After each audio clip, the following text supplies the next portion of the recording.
Hola a todos, mi nombre es Eliud Narváez, bienvenidos al canal del QFBT. Espero que te ayude este video, vamos a enfocarlo hacia las proteínas, generalidades, composición, funciones, algunos ejemplos y la estructura de las proteínas para que pues si estás estudiando alguna carrera de ciencias de la salud o llevando algún curso de biología, pues te pueda ayudar a entender qué son las proteínas. Ok, ¿cuál es la definición de proteína? Pues las proteínas son las macromoléculas, son, por así decirlo, biopolímeros muy abundantes, los más abundantes en los seres vivos. Estas proteínas se forman de 20 aminoácidos y pues el aminoácido es el bloque, es la biomolécula común que en función de su secuencia pues nos va a dar diferentes proteínas. Se forman por un grupo carboxilo y un grupo amino unidos por el mismo carbono. ¿Y cuál es su función? Bueno, pues son muy variadas. Las principales, pues es la función enzimática, es decir, la propiedad de catalizar las reacciones bioquímicas. Una función estructural, de brindar soporte y estructura a los organismos, por ejemplo, el colágeno o la elastina, de almacenamiento, como la ferritina, de protección inmunológica. Ejemplos serían las inmunoglobulinas o los anticuerpos, que son las encargadas de controlar a los antígenos. Recepción celular, como por ejemplo los receptores en la membrana o en el núcleo de la célula, para pues unirse a ligandos específicos y controlar el flujo de información dentro de la célula. Las proteínas transportadoras, ejemplo clásico es la hemoglobina, que transporta el oxígeno en los glóbulos rojos. ¿Y cuál es la estructura? Pues esto varía mucho, lo vamos a ver más adelante, y es primaria, secundaria, terciaria y cuaternaria. Los aminoácidos son las moléculas orgánicas que conforman a las proteínas. Dentro del concepto de aminoácido, bueno, en este caso son los alfa aminoácidos, y esta es su fórmula general, teniendo un grupo carboxilo y un grupo amino unidos a un carbono central. Y este carbono central a su vez está ligado a una cadena lateral OR, un radical y un átomo de hidrógeno. Y pues en sí el grupo lateral es el que varía y da origen a la diversidad de 20 aminoácidos. Estos aminoácidos se van uniendo, se van conjugando a través de lo que es el enlace peptídico. Y el enlace peptídico, bueno, básicamente es un enlace amida, tiene sus características, que es un poco más corto, y este se da entre el grupo carboxilo de un aminoácido y el grupo amino de otro. Cuando estos se unen, se libera agua y queda lo que se llama residuo. Y bueno, ¿de dónde viene el agua? Pues de los átomos OH del grupo carboxilo y de un solo átomo de hidrógeno del grupo amino del otro aminoácido. Conforme los aminoácidos se van uniendo a través del enlace peptídico, vamos a tener a los péptidos, que se define como la unión de dos o más aminoácidos. Por ejemplo, si unimos dos aminoácidos, tenemos un dipéptido. Si unimos tres, tenemos un tripéptido. Así hasta llegar a tener un polipéptido, que es la unión de más de 10 aminoácidos en enlace peptídico. Y bueno, según la secuencia o según la cantidad de aminoácidos vamos a tener a las proteínas, la cual su estructura es tridimensional, es única y es estable. Es única porque como tenemos 20 aminoácidos, según el orden, y este orden es dictado de hecho por el código genético, vamos a tener estructuras únicas en la cual si varía solo un aminoácido, bueno, pues el resultado es totalmente diferente, es otra proteína. Ok, en total existen 20 aminoácidos. Para el ser humano, 9 son esenciales, significa que no los podemos producir y que necesitamos ingerirlos a través de la alimentación. Y se clasifican según su cadena lateral, si es ácida, si es aromática, si la cadena es básica, si es alifática, es decir, que su cadena es abierta, si tienen un grupo hidroxilo o contienen azufre, o en el caso de la prolina, si su cadena es cíclica. Estos aminoácidos se pueden cargar o ionizar y dar diferentes estructuras. Por ejemplo, el término aspartato hace referencia a la forma disociada del ácido aspartico y el término glutamato hace referencia a la forma disociada del ácido glutámico. Y bueno, como ya sabrán, los grupos carboxilo o los grupos amino pueden ganar o ceder protones, es decir, que pueden ser anfóteros. Y en función de esto, bueno, pues tenemos aminoácidos cargados con diferentes valores de pKa.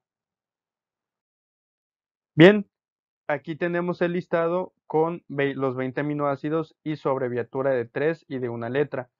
Son la alanina, la arginina, la asparagina, el ácido aspartico, la cisteína, el ácido glutámico, la glicina, histidina, isoleucina, leucina y lisina, que de hecho estos son los dichosos aminoácidos de cadena ramificada o BCAAs para los que van al gimnasio, metionina, fenilalanina, prolina, serina, treonina, triptófano, tirosina y valina.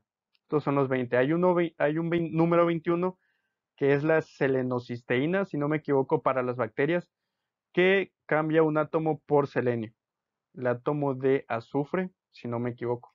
Bien, pues aquí les voy a explicar lo que es el enlace peptídico. Se da entre el grupo carboxilo y el grupo amino de dos aminoácidos.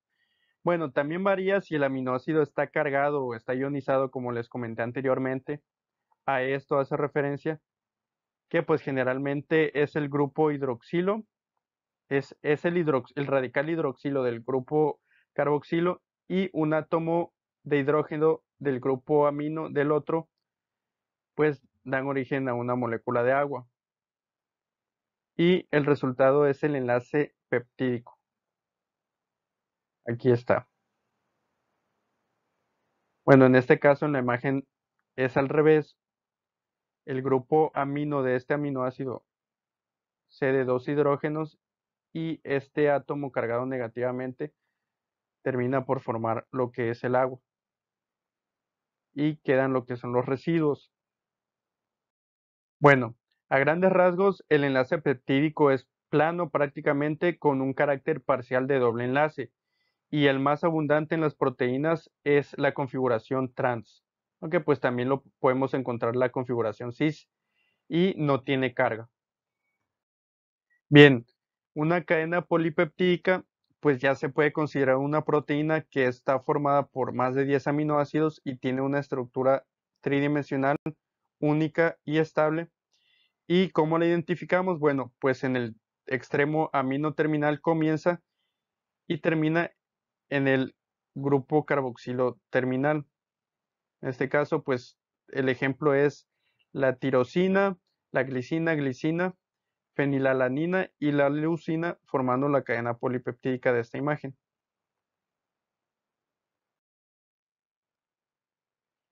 Esta cadena polipeptídica consta de una cadena principal, también llamada esqueleto, que es esta parte que resalta en negro, y una parte variable constituida por las cadenas laterales de los aminoácidos que forman a la proteína. El esqueleto puede formar puentes de hidrógeno y generalmente son pequeños péptidos o un número pequeño de aminoácidos y la consideramos proteína cuando tiene más de 50 aminoácidos. La proteína más grande o de mayor tamaño conocido es la titina con 27.000 aminoácidos. Bien, las proteínas pueden tener diferentes estructuras, siendo la primaria una pequeña secuencia de aminoácidos. La secundaria es el plegamiento del péptido en lo que se conoce como estructura alfa-hélice, esta que ven aquí, o betalaminar. La estructura terciaria es cuando la proteína ya tiene una estructura definida y conformacional. La estructura cuaternaria es cuando se unen más de dos estructuras terciarias, etc. Bueno, ¿y cuál es la característica principal de la estructura primaria? Pues muy sencillo, es la secuencia. Cada proteína tiene una secuencia única y definida con precisión de aminoácidos.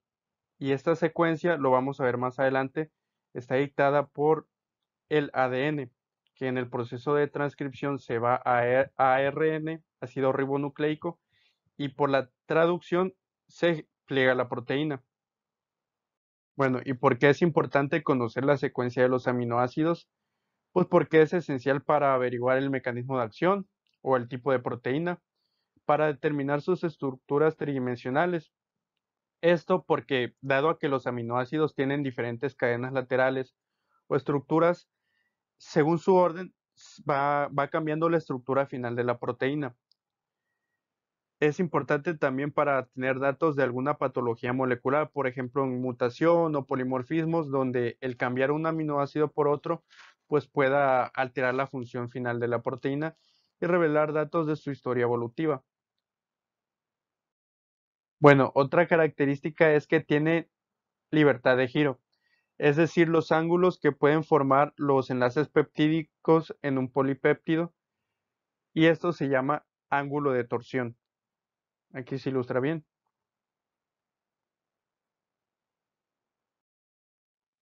Bueno, vamos a la estructura secundaria.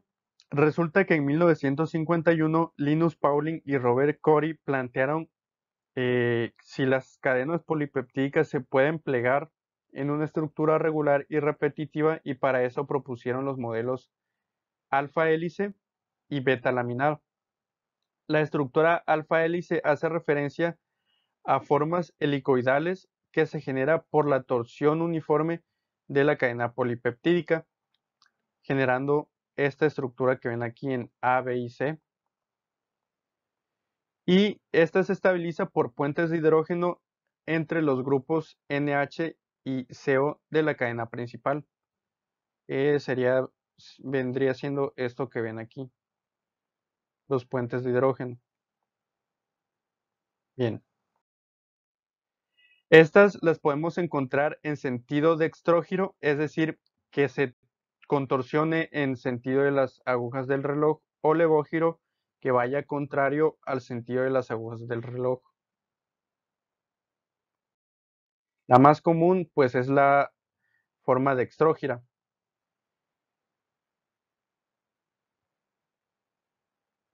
Bueno, en cuanto a los tipos, beta laminar o hoja plegada beta, se forman por dos o más cadenas polipeptídicas llamadas hebras beta.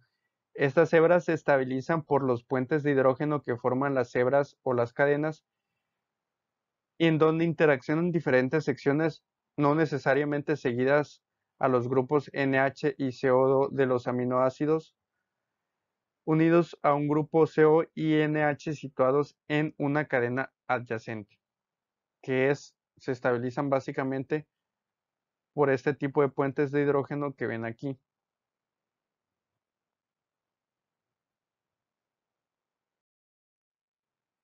Y tenemos dos tipos: la antiparalela, es decir, si interactúan en sentidos opuestos, o la paralela, si interactúan en el mismo sentido.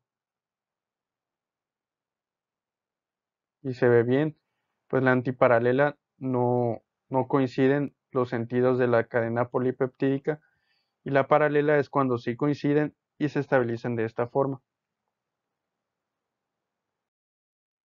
Bien, aquí está la vista esquemática de las hojas beta laminar. Pueden ser en tipo de esferas y varillas de cintas o de cintas con ángulos. También existe el tipo superhélice, es decir, dos hélices alfa laminar dextrógiras enrolladas, como por ejemplo los que está en la queratina del cabello y la lana. Hace referencia a esta estructura superhélice. Pues otro ejemplo de la estructura alfa laminar sería el cable superhelicoidal o soga, típico de la colágena, que se encuentra en la piel, los huesos, tendones, cartílagos, dientes, que forma esta estructura de triple hélice, tres hebras enrolladas, que se estabilizan por puentes de hidrógeno entre las hebras, donde se repite la triada de aminoácidos glicina, prolina e hidroxiprolina.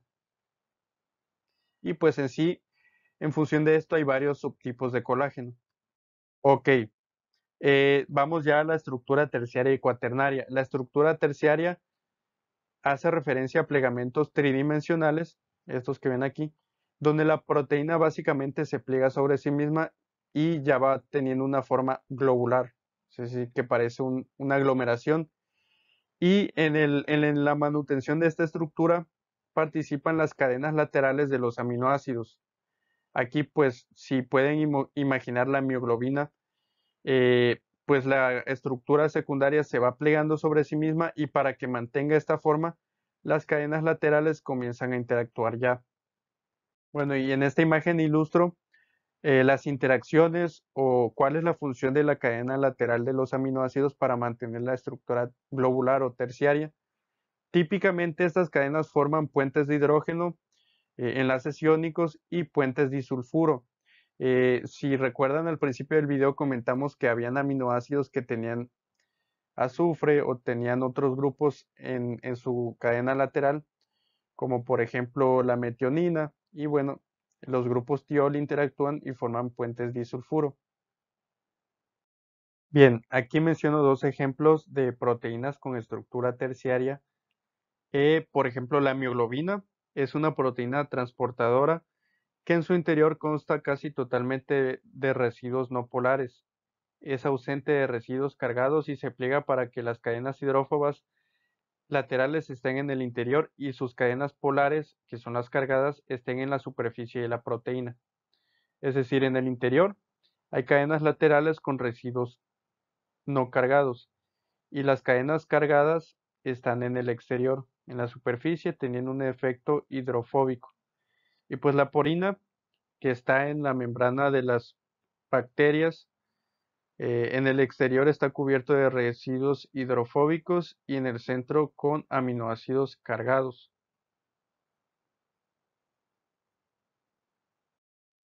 Bien, llegamos ya al final del video, vamos a comentar la estructura cuaternaria. A grandes rasgos, se puede decir que es la suma de varias, mínimo dos estructuras terciarias. Esta corresponde a la asociación de cadenas polipeptídicas o subunidades que tengan pues estructura terciaria. A eso se le puede llamar que la proteína tenga estructura cuaternaria, cuando se asocian cadenas con estructura terciaria. Esta se mantiene por enlaces entre los radicales de las diferentes cadenas y la forma más simple pues es un dímero, es decir, dos subunidades idénticas con estructura terciaria. Bueno, espero que le hayan entendido, que me haya yo explicado muy bien. Vamos a dejar la sección de comentarios abierta para que cualquier sugerencia, algún video que te gustaría que yo hiciera, por ejemplo, hablando específicamente de los aminoácidos o de los glúcidos, el próximo será de los ácidos nucleicos, para que pues entiendan la relación, porque la proteína o la estructura de la proteína va a estar dictada por el código genético. Este ADN tiene que ser transcribido a ARN y este ARN finalmente o la expresión del gen da como resultado a la proteína. Entonces vamos a tratar también las generalidades de los ácidos nucleicos para ir pues abordando poco a poco otros temas. Bueno, hasta aquí el video de hoy. Si te gustó, pues dale un like y me puedes apoyar compartiendo y suscribiéndote al canal.